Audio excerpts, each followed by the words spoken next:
Is bodybuilding gay?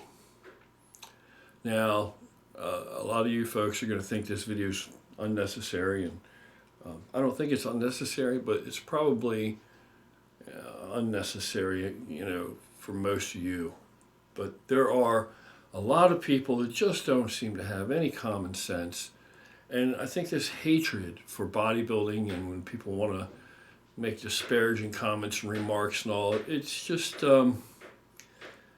it's so openly, I don't know how to put it. There's haters. I mean, there's nothing, no other better way to describe it.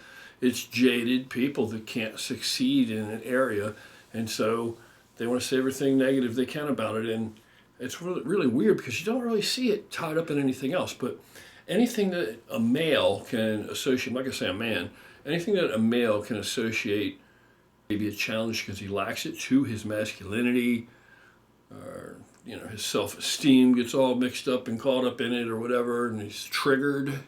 So to those types of folks, look, bodybuilding doesn't have a whole lot to do with your masculinity, in my opinion, okay? Maybe it does on the surface, you might think so, but really when you get down to the nitty-gritty, it's what's inside of you that defines your character, whether you're a woman, whether you're a man, just an adult.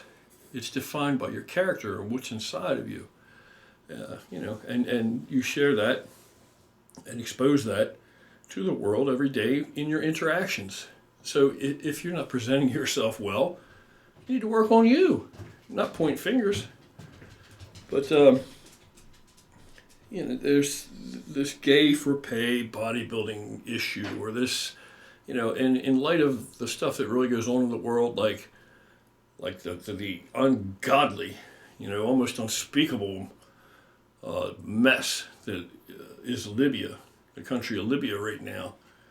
The slave trade that's just openly going on there and how huge it is.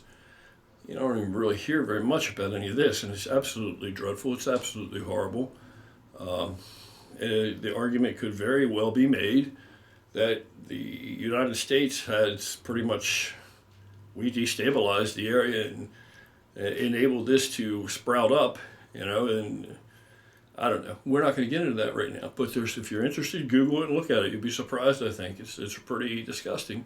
Somebody needs to do something. We should be doing something. We should say something. We should be talking about it. That should be an issue. You want to protest something, that's a pretty big thing there. Pretty good, point to argue over and protest about, and, scream and maybe say, hey, man, what are we going to do about this? But nope, instead we're worried about what the man down the street is doing in his own spare time and who he may be sleeping with or not or whatever, and if he's gay or if he's not gay, or it's just ridiculous. It's absolutely ridiculous. Absolutely ridiculous. It's such a small mind and a small character that you think that that's even a priority. That's what keeps you up at night. Rather if gay for pay exists and how predominant is it in bodybuilding, and if you engage in bodybuilding, well then, brother, you better be prepared to accept that you're going to be exposed to it and probably drawn into it because it's just an infested sewer full of homosexual behavior, and what kind of prejudicial bullshit and nut job stuff is this? It's just ridiculous. This gay for pay thing in bodybuilding, yeah, no question, and sure it exists. I mean, bodybuilding has a huge history where we pretty much owe the whole existence of the sport of bodybuilding as it is today to the gay community. Sorry to break your heart if you're a homophobe and make you run and cry, but yeah, if it really wasn't for the gay community, professional bodybuilding would have probably never gotten even a foothold on anything, and certainly wouldn't have become as large and big as it is today, for better or worse. I think it kind of sucks today, but it is what it is. Most of society, in my opinion, has made a downturn. So you would say, well, why is that? Well, why wouldn't it be? Think of this. You're a guy, right?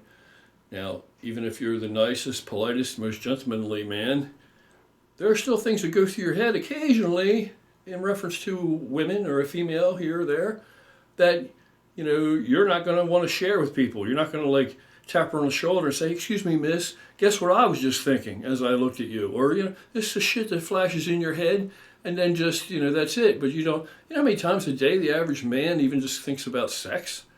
Just in some form, shape or way, just a passing thought. It's pretty commonplace. Now, that doesn't mean that we're animals.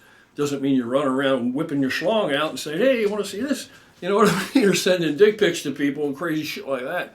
Yeah, that's poor manners, certainly not in good taste and not a sign of a gentleman by any means. So you can still be a gentleman, but you're still a man. So the shit still goes through your head. You have to regulate, what comes out of your mouth and your behavior, of course. Understand? But that's the responsibility that you have, and that's why you have that 3-pound brain.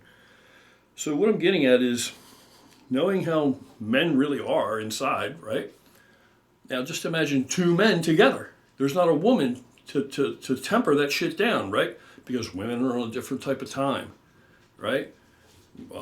That's why when you've worked all day, you come home from work and you're beat and you've had a frustrating day, and you sit down, you're taking it easy, and in comes your woman, your counterpart, your partner, your wife, your girlfriend, your fiance, whatever the case may be, and she's had a trying day also, and she's beat and stressed out and just had a lot of traffic coming home. And maybe she goes into the other room and bends over to get something out from under, a cupboard and stands back up. And you take one look at her leaning over, and you're good to go. You're not thinking about the stressful day, nothing else. You're thinking about, right? With her, she's not thinking on those terms just because of that. It takes a lot more than that, than just a glimpse or whatever, a glance. It doesn't take a whole lot more than that for us, But for her, she needs to talk about her day maybe, or she needs something else, a mood to be set, or something like that. Generally, usually, on the average, there are outliers everywhere, but they're wired differently than we are. We're more visually oriented as far as stimulation goes, or to light that spark off. And they need a little more than that. That's why there are strip bars designed for men all over the place, and there are always pretty much plenty of vehicles in the parking lot, and they can run all week long, month after month and year after year, and be profitable and not really usually have a shortage of clientele. But if you were to open a bar just dedicated to women, not a gay strip club, a bar with dudes that were just for women, that son of a bitch would go broke in a month. Because women, they may rally and get together and all go out as a social event and have a good time, and spend whatever money to a male review that's been planned and plotted and announced it's going to occur, 2 months in advance or something on a specific date and time and place, but they're not going to support that shit day in and out. They're not like we are. All right? Not that I frequent strip clubs. I think it spells loserville in my regards. It seems like kind of a latent homosexual thing in and of itself. You've got a whole circle jerk full of men sitting around with half of an erection looking at somebody else's woman or her own woman just up on stage gyrating around in a bikini, and you have to pay for that to happen to even look at her with a whole crowd full of other guys and paying top dollar for a Budweiser. That doesn't sound like, the right atmosphere for a guy like me, high testosterone driven heterosexual male. That's not my idea of going out on a fun night on the town, but for some people it is, so whatever, different strokes. But with this G4P thing and with the homosexuality in bodybuilding, when bodybuilding first came into being, it was very bizarre and strange and very cultish.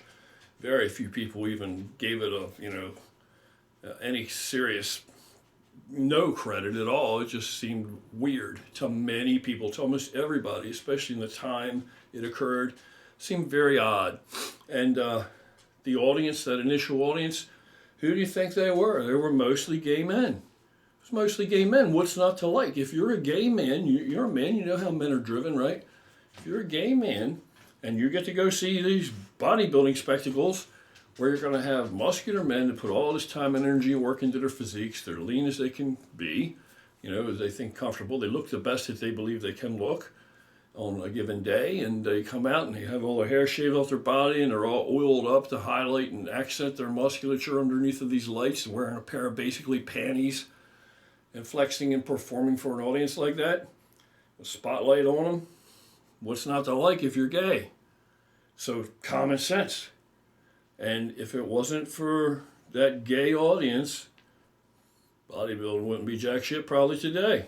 Now it's blossomed into all this other stuff because, it's appeals for better or worse to many other people in many other ways. And it is what it is now. It's a broader thing, big thing, huge thing, with big expos all over the place all year long and all kinds of stuff. And it's still not big as compared to other attractions and sports and events and things, but it's a lot bigger than anybody would have thought initially it's going to become. But we owe much of that to the gay community. If that's hard to see, it shouldn't be hard to see, but if it's hard to hear, then you need to ask yourself, are you homophobic? And if you are, why? And if the reason why, if anything's got to do with curiosity, well, this is almost 2018, so no judgment here. You do your thing, I'll do my thing. Me, I like women. You know what I mean? If you're not going to poke fun at me because you're gay and I like women, I'm not going to poke fun at you because you're gay and don't like women. You know what I'm saying? I don't care. Either way, if I were a single man, it'd be one less guy vying for the attention of the available women. So there's no downside for me. But that's where it begins and ends. Of course, it's an attractive event for a gay audience to attend, and the G4P thing. Come on, man. If you go see a woman gyrate on stage, you don't think there's anybody ever there that's going to offer her something just to try to get her panties off? You don't think that they're going to, you're going to probably flash your car or show off your watch or a wad of money or cash or whatever it is. Men do all kind of things, right? So a gay man, why is it going to be any difference? They're going to run with what they brung, go with what they got. And of course they're going to turn up. And of course it would probably be, to many people, maybe not everybody, but many of them, it would probably be a big score for them to be able to pick up one of these guys. And do you think that all bodybuilders are straight? Do you think there are no gay men in bodybuilding? You really want to look at something that's unusual and underreported? Why don't you hear about any gay bodybuilders too often? Why? They're there. Wouldn't it be a lot better if there's some young gay guy at home and he has a passion for bodybuilding, the activity, and he, lifts and everything, but feels like he doesn't maybe belong because it's a macho thing and he's gay? Well, I would say to that young man, I'm sure that there are gay bodybuilders. There are plenty. I know guys. I have known several because I don't travel in predominantly gay circles, but just even, just people I've known and in the gym and things, I've known quite a few guys that were gay. How do I know they're gay? They say they're gay. I never saw them be gay, but that bodybuild, power lift, the whole 9 yards. So I think they're represented pretty much, maybe at least as much as the general population, right? There's a young gay guy down the street, even up here where I live. He works at the coffee shop I sometimes go to.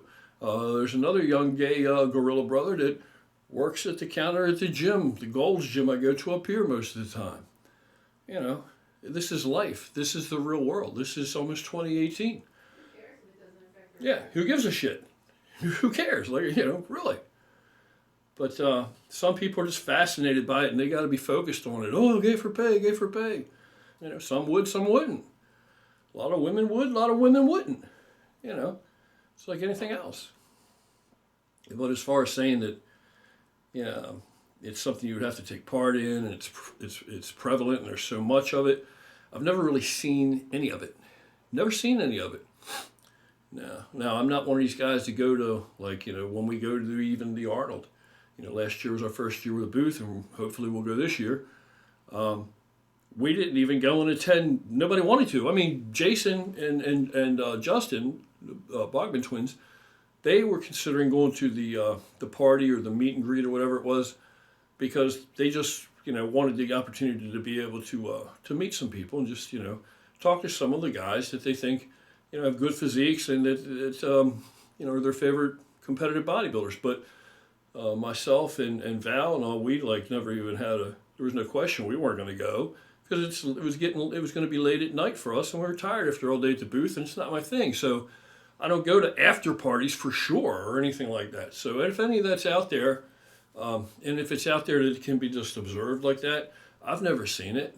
I think in the entire time that I've been anywhere doing anything to do with bodybuilding, and it's pretty obvious that's what I do. I mean, I wear it, I walk around in it. I think I've only had probably maybe half a dozen occurrences where anybody that was gay asked me, or maybe hit on me just in a way. It really wasn't like, I guess it wasn't really anything really forward, but it was just like, just letting me know that they, thought I was attractive or something, probably half a dozen times. And, through email or something like that, probably maybe 6 times in my life, maybe 7. So it's not that, it's not like it's a huge thing that you're going to be part of and all this other bullshit. And as far as bodybuilders, they don't have any money and they're broke and this is all they do. It takes all your time and you have to have all kind of money, so you end up selling your ass or some craziness like this. It's just like, it's the real world. It's just across, a cross section of people that are into bodybuilding, but it's the real world.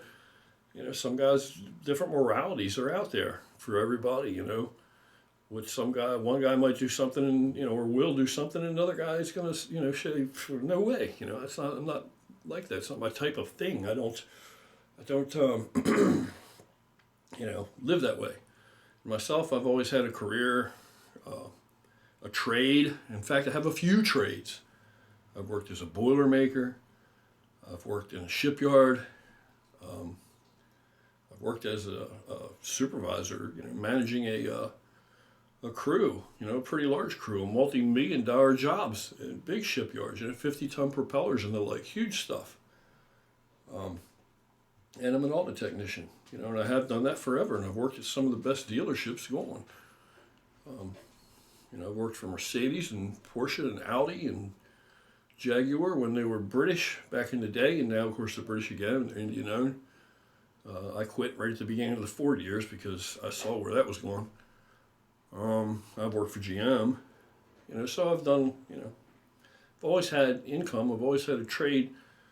I make pretty comfortable money. I mean, you basically see how we live, more or less. I'm not a flashy show-off guy. I used to have a lot of cars and some other things, bikes and stuff, and it never occurred to me to put all that on video and stick it up on the internet. But since I've been in here in the country, I've kind of we've minimized somewhat, not because financially we had to, because it's actually cheaper to live here than where I previously lived, but because it's to our choosing that once we got a little more grounded out here, it might sound corny, but closer to nature, it seemed kind of nonsensical to have, so much crap, to have all these things, all these cars on the road and insured and every other thing. You're going to drive one at a time. And, and I used to have some nice cars. We'll probably get another nice old car. We've been toying with even putting a bike together so that this summer we could ride with Brother Steve, but it's not the same kind of priority or anything as it would have at one time been to me. In my opinion, I'm a little more grounded now.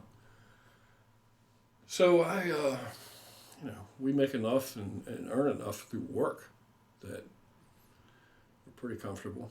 Much of Gorilla with a Call is the stuff that we do. Probably better than 50% of it all is just financed out of our pockets. So I don't know what else to say about it. But as far as how expensive bodybuilding is and all that stuff, well, you should have a job, you should have a career, be working on one or some kind of an idea of life, what you're going to do and how you're going to make a living, how you're going to survive. And so if you were going to get engaged in something like this, it would pretty much just be a natural progression that as you gained more ground bodybuilding or working out, you got stronger and you got bigger, and your need, your caloric expenditure offset that. You had calories in had to be greater because you kept getting bigger or whatever it might be the case, right? By the time you were had the physique to go sport, if you wanted to compete or whatever, you're probably making enough money that you can afford to do it. Look at Don Youngblood. He owned a trucking company, and all these guys have different businesses. I don't know if you're aware of that, but a lot of the top guys, they own businesses. Branch has a shipping company. He's just doing extremely well. Steve Kuklo, you know, he's a fireman. And, you know, he's got his wife. They have a company together now, you know, this clothing company, the Sport Lycra and Lycra, whatever they are. What's that company's name? Steve and his wife. I can't always remember it, but it's Booty something, isn't it? I don't know. But anyway, it's doing really well. He just won that fish tank show, right? He just got chosen off of that for what they do. So, I mean, all these people have different irons in the fire.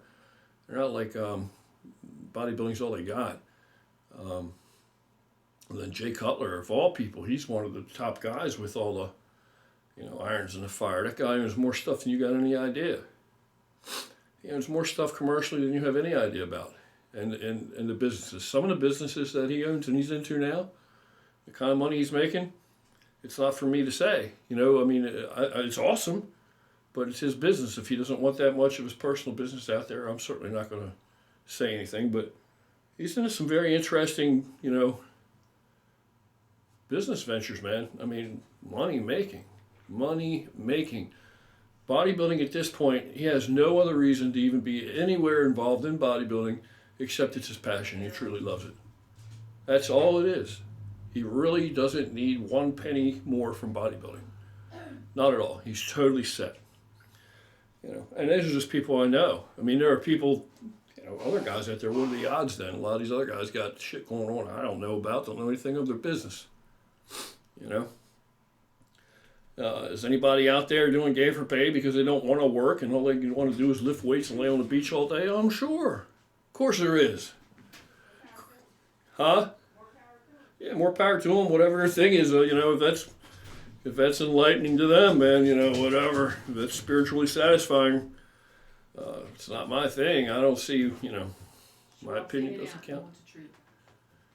Anyhow, that's all I just wanted to touch on, you know, so some of these dudes that are too occupied or preoccupied with talking about this shit, especially one guy in particular, he wants to make sure all these young guys, they understand. First off, this guy knows no one. He has no standing to know anybody. How would he know anybody? He's completely unfit. Physical fitness is like a foreign subject to him. Really, to be totally honest, let's be honest. And there are people out there that believe that bullshit, and if they want to believe it, you know, everything that this dude puts out is basically it's bullshit or it's just regurgitated stuff that other people have already said or known. So, you want to believe that, believe it, whatever. There's no authority on any of the shit that he's talking about. Absolutely none. It's in fact laughable to me when I see any comment he makes about hypertrophy or hypertrophy or whatever. So, like, it's just comedy, man. I watch some of this shit just for shits and giggles and comedy and mindless laughs.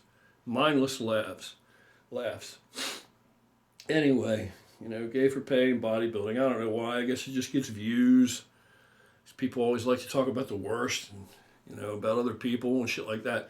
I don't know if it makes them feel better about themselves or who the hell knows. I know for this fellow, he's just out to make $1. Just trying to make $1. That's what he's trying to do. You want to talk about gay for pay? He's selling out he's just trying to avoid work. He's just trying to make a living and not work. You understand what I'm saying? He's trying to make all the bucks he can off of that YouTube shit and not have to work. That's what he's trying to do. And you don't have to be a brain surgeon to see that shit. So if anybody wants to talk about prostituting themselves, Lord, that ain't the pot calling the kettle black. Anyway, that's it for me. Enough of that. I got to get geared up to enjoy myself in the next several days off, man. So I'm going to kick back with my girl. I'm going to have a good dinner there. And matter of fact, I'm going to have some, I know the vegan crowd is not going to appreciate this, but I'm going to have some homemade chicken chili right now. And some homemade cornbread. What the hell? And then, I don't know, we'll just chill out and call it a night, but I got to get in high spirits. I can't think about any more nonsense. It's just sometimes, you know, even I get a little, you know, like, see something, it's like, what? People don't believe that, do they? So I'm sure that kind of shit goes on, gay for pay, bodybuilding. Sure it goes on, man, but there are people out there just are going to avoid work. They're just going to avoid work. You don't have to be a bodybuilder. You know what I mean? A guy doesn't have to be a bodybuilder to want to avoid work. There's a lot of people out there, just me, myself, I'm not like Mr. like, I love work, you know, but I've already accepted this is my lot in life. I'm just like a workhorse. I'm just like a friggin' mule, or a Clydesdale. They just work me and I just work, and that's what it's going to be until I can't work anymore, and then I'm no more good to anybody. Anyway, that's the way it is. Some of us work and some of us try to duck work. Take care. Have an awesome night.